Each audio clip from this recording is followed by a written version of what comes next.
Darlleniad o 2 Corinthiaid.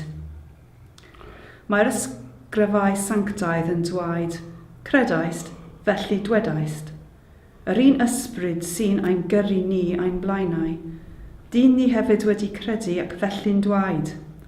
Am fod Duw wedi codi'r arglwydd Iesu yn ôl yn fyw, dyn ni'n gwybod yn bydd yn dod â ninnau yn ôl yn fyw gyda'r Iesu.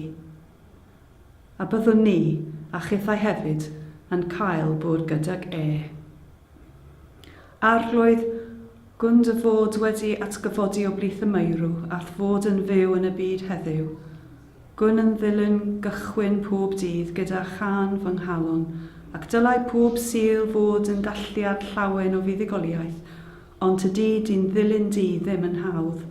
Tydi hi ddim yn hawdd roi ffydd ar waith yn fy mywyd.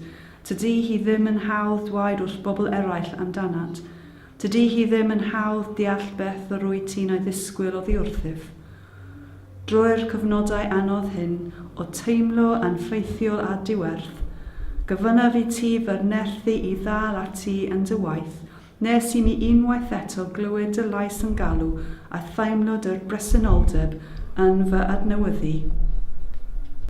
Arglwydd Dduw, a weli nad ydyn am ymddiried mewn un dim o wnawn, caniad tan drigarog fod i ni gael ein hamddiffyn trwy dynedd rhag pob adfyd, trwy Iesu Grist ein harglwydd. Amen. O Dduw ein tad, yr wyt ti'n ein harwain ni ar hyd llwybrau cyfarwydd ac angyfarwydd.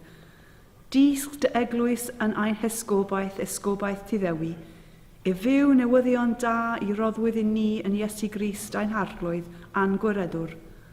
Gwna ni'n oleuni yn dy fyd di ac a gyfoga ni i fod yn partneriaid yn dy genhedlaeth di, fel y bydd eraill yn dod o hyd i'r ffordd at y ti.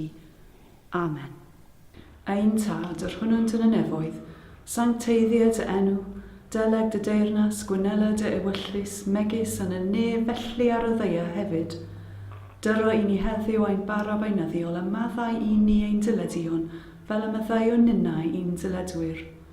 Ac nac arwain ni i brofedigaeth, eithau gwared ni rhag drwg, canesau ddod ti yw'r deyrnas, a gallu, a'r gogoniant, yn oes oesoedd. Amen.